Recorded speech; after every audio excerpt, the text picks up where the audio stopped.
வணக்கம். இன்றைய முக்கிய செய்திகள்.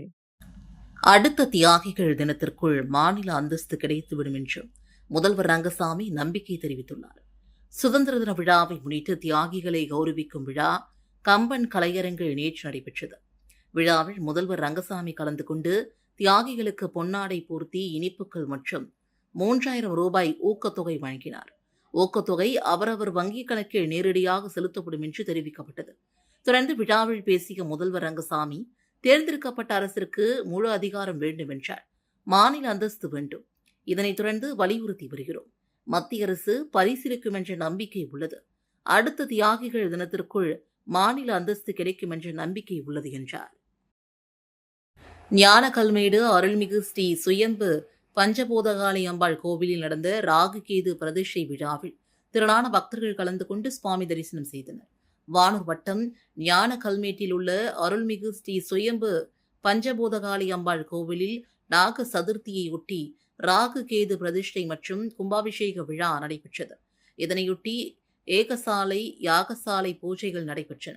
தொடர்ந்து வேத மந்திரங்கள் முழங்க புனித நீர் கொண்டு ராகு கேது சிலைகளுக்கு பிரதிஷ்டை மற்றும் கும்பாபிஷேகம் நடைபெற்றது.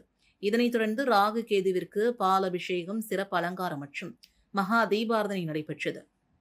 பஞ்சபூதகாளி அம்பாளுக்கு சிறப்பு அபிஷேக ஆராதனைகள் செய்யப்பட்டன. ராகு கேது மற்றும் கால சர்ப்ப தோஷ நிவர்த்திக்காக சிறப்பு பூஜைகள் நடைபெற்றன. விழாவில் ஞானக்கல்மேடு மற்றும் சுற்றுவட்டார கிராமங்களை சார்ந்த திரளான பக்தர்கள் கலந்து கொண்டு சுவாமி தரிசனம் செய்தனர். விழாவின் ஏற்பாடுகளை கோவில் நிர்வாகத்தினர் மற்றும் விழா குழுவினர் செய்திருந்தனர். சுதந்திர தின நாளன்று கரியமாணிக்கம் கிராமத்தில் நடைபெற்ற கிராம சபை கூட்டத்தில் பொதுமக்களிடம் ஆணையர் ரமேஷ் குறைகளை கேட்டறிந்தார்.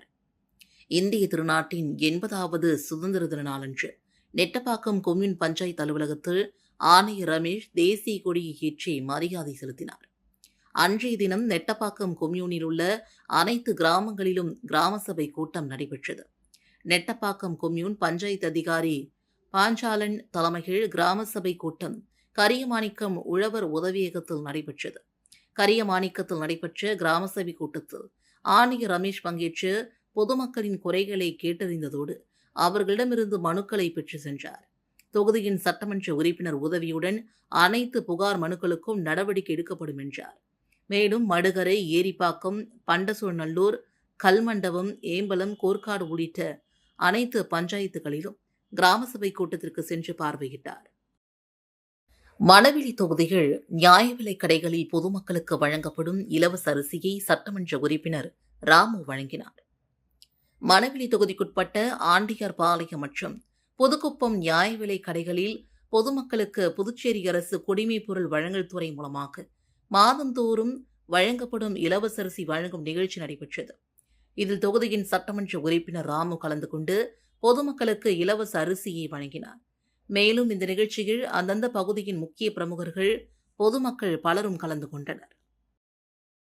விசிக தலைவர் திருமாவளவன் பிறந்தநாளையொட்டி விலையூரில் விசிகவினர் கட்சி கொடியேற்றி இனிப்பு வழங்கி கொண்டாடினர்.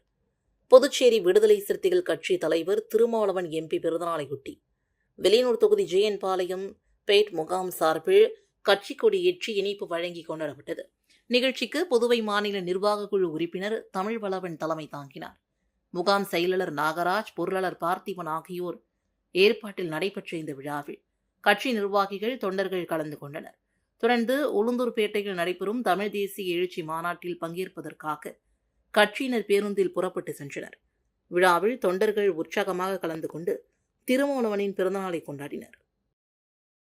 சோலைநகர் அரசு நடுநிலைப் பள்ளியில் புதிதாக கட்டப்பட்டுள்ள வகுப்பறைகளை தொகுதியின் சட்டமன்ற உறுப்பினர் வையாபுரி மணிகண்டன் முன்னிலையில் முதலமைச்சர் ரங்கசாமி, அமைச்சர் நமச்சிவாயம் ஆகியோர் திறந்து வைத்தனர். புதுச்சேரி முத்தியல்பேட்டை தொகுதிக்குட்பட்ட சோலைநகர் அரசு நடுநிலைப் பள்ளியில் புதிதாக கட்டப்பட்டுள்ள வகுப்பறைகள் திறப்பு விழா இன்று விமர்சையாக நடைபெற்றது. தொகுதியின் சட்டமன்ற உறுப்பினர் வையாபுரி மணிகண்டன் தலைமையில் நடைபெற்ற இந்த விழாவில் சிறப்பு விருந்தினர்களாக முதலமைச்சர் ரங்கசாமி, கல்வித்துறை அமைச்சர் நமச்சிவாயம் ஆகியோர் கலந்து கொண்டு புதிய வகுப்பறைகளை திறந்து வைத்தனர். இந்த நிகழ்ச்சியில் கல்வித்துறை அதிகாரிகள், பள்ளி தலைமை ஆசிரியர் ஸ்ரீனிவாசன், இருப்பாள் ஆசிரியர்கள் மற்றும் தொகுதியின் என்ஆர் காங்கிரஸ் நிர்வாகிகள் கலந்து கொண்டனர். புதுச்சேரி வடமங்கலம் பகுதியில் சாலையை கடக்க முயன்ற 65 வயது முதியவர் மீது கார் மோதியதில் அவரது கணுக்காலில் எலும்பு முறிவு ஏற்பட்டது. இந்த விபத்து காரணமாக அப்பகுதியில் சிறிது நேரம் போக்குவரத்து நெரிசல் ஏற்பட்டது.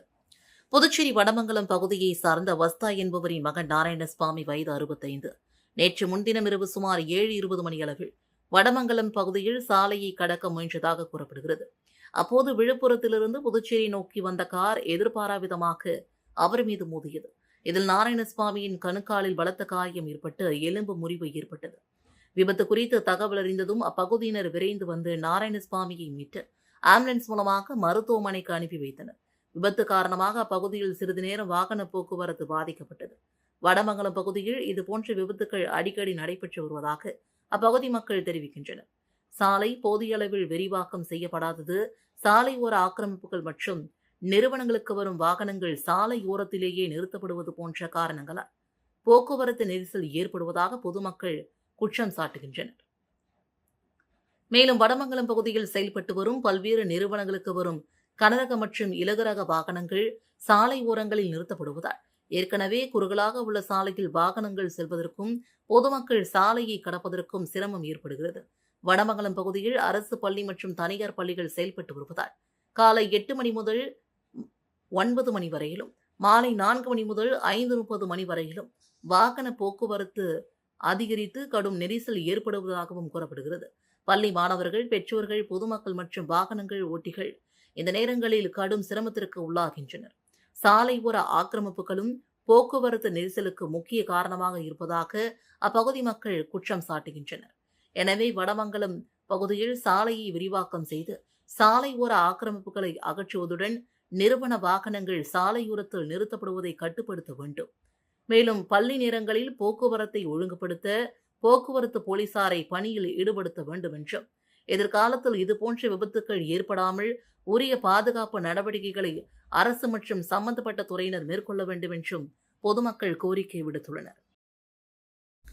காரைக்காலில் போக்சோ வழக்கில் இளைஞருக்கு ஆயுள் தண்டனை மற்றும் ரூபாய் 4.10 லட்சம் அபராதம் விதித்து காரைக்கால் சிறப்பு நீதிமன்றம் அதிரடி தீர்ப்பு வழங்கியுள்ளது. மயிலாடுதுறை மாவட்டம் சீர்காழியை சார்ந்த அசோக்குமார் என்பவர் காரைக்காலில் வேலை செய்து வந்துள்ளார். அப்போது காரைக்காலை சார்ந்த திருமணமான பெண்ணுடன் அவருக்கு பழக்கம் ஏற்பட்டதாக கூறப்படுகிறது. இருவரும் நெருக்கமாக இருக்கும் வீடியோவை அந்த பெண்ணின் மகனுக்கு அசோக்குமார் அனுப்பியதாக சொல்லப்படுகிறது. இது தொடர்பாக அந்த பெண்ணின் மகன் அளித்த புகாரின் அடிப்படையில் காரைக்கால் நகர காவல் நிலைய போலீசார் வழக்கு பதிவு செய்து அசோக்குமாரை விசாரணைக்கு உட்படுத்தினர். அப்போது அவரது செல்போனை ஆய்வு செய்ததில் 18 வயதுக்குட்பட்ட சிறுமியுடன் தொடர்புடைய தகவல்கள் இருப்பதும் தெரிய வந்ததாக கூறப்படுகிறது. இதனையடுத்து திருமணமான பெண்ணை பாலியல் வன்கொடுமை செய்தது, அது தொடர்பான வீடியோவை அவரது மகனுக்கு அனுப்பியது மற்றும் சிறுமியிடம் ஆசை வார்த்தை கூறி பாலியல் துன்புறுத்தலில் ஈடுபட்டது உள்ளிட்ட குற்றச்சாட்டுகளின் அடிப்படையில் அசோக்குமார் மீது வழக்குகள் பதிவு செய்யப்பட்டு அவர் கைது செய்யப்பட்டு சிறையில் அடைக்கப்பட்டார். இந்த வழக்கு காரைக்கால் மாவட்ட சிறப்பு நீதிமன்றத்தில் நடைபெற்று வந்த நிலையில் வழக்கை விசாரித்த காரைக்கால் சிறப்பு நீதிமன்ற நடுவர் மோகன் அசோக்குமாருக்கு போக்சோ சட்டத்தின் கீழ் ஆயுள் தண்டனையும், பாலியல் வன்கொடுமை வழக்கில் 10 ஆண்டுகள் கடுங்காவல் சிறை தண்டனையும், தகவல் தொழில்நுட்ப சட்டத்தின் கீழ் 3 ஆண்டுகள் சிறை தண்டனையும் விதித்து தீர்ப்பளித்தது. மேலும் குற்றவாளிக்கு மொத்தமாக ரூபாய் 4,10,000 அபராதம் விதித்து நீதிமன்றம் உத்தரவிட்டது.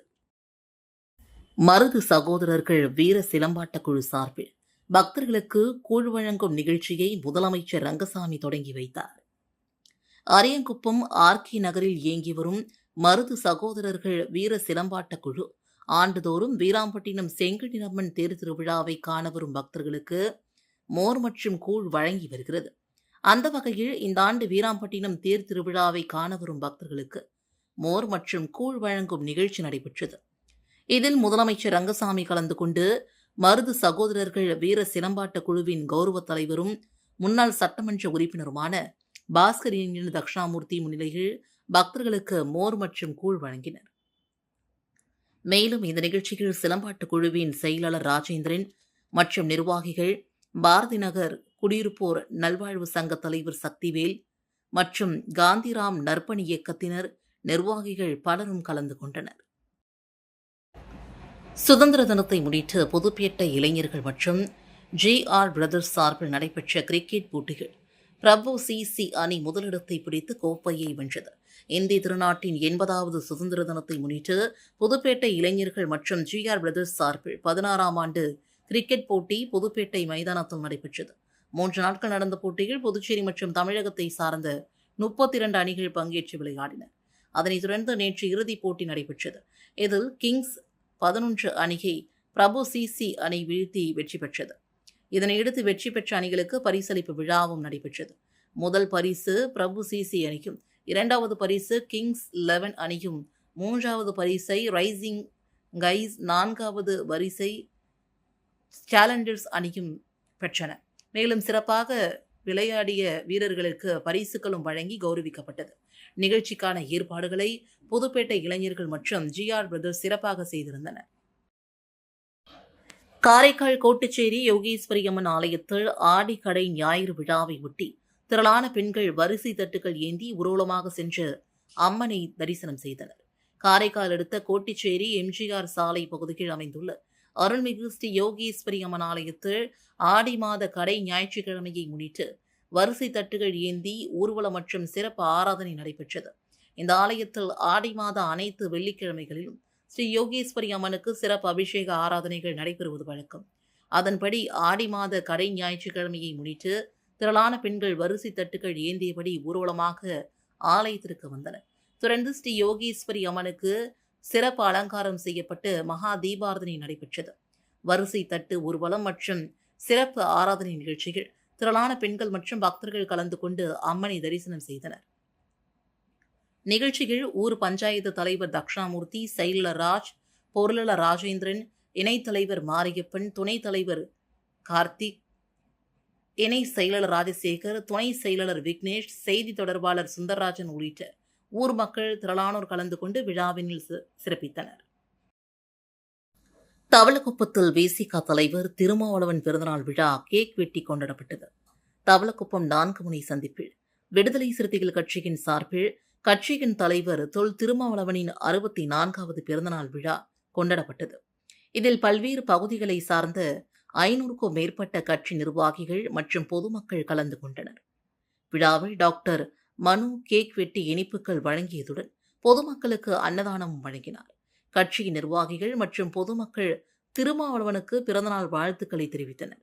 விழாவின் ஏற்பாடுகளை முருகானந்தம், சிவசக்தி, லோகேஷ் மற்றும் திருமாறன் செய்திருந்தனர். புதுச்சேரி தமிழ்தாய் நகரில் அமைந்துள்ள பழமை வாய்ந்த ஸ்ரீ பொறையாத்தம்மன் ஆலய 100ஆம் ஆண்டு தேர் திருவிழா நடைபெற்றது. புதுச்சேரி தமிழ்தாய் நகர் பகுதியில் அமைந்துள்ள அருள்மிகு ஸ்ரீ பொறையாத்தம்மன் தேவஸ்தானம் மற்றும் அருள்மிகு தமிழ்தாய் நாயகி உடனுரை ஸ்ரீ சாமபூர்த்தீஸ்வரர் ஆலயத்தில் 100ஆம் ஆண்டு திருத்திருவிழா மற்றும் பிரம்மோற்சவ விழா விமர்சையாக நடைபெற்றது. இதனையொட்டி ஆலயத்தில் பல்வேறு சிறப்பு பூஜைகள், அபிஷேகங்கள், அலங்காரங்கள் மற்றும் அம்மன் வீதி உலா உள்ளிட்ட நிகழ்ச்சிகள் நடைபெறுகின்றன. விழாவின் முக்கிய நிகழ்வாக 100ஆம் ஆண்டு திருத்தேர் விழா சிறப்பாக நடைபெற்றது. முக்கிய வீதிகள் வழியாக பக்தர்கள் தேரினை இழுத்து சென்றனர். இதில் திரளான பக்தர்கள் கலந்து கொண்டு அம்மனை வழிபட்டனர்.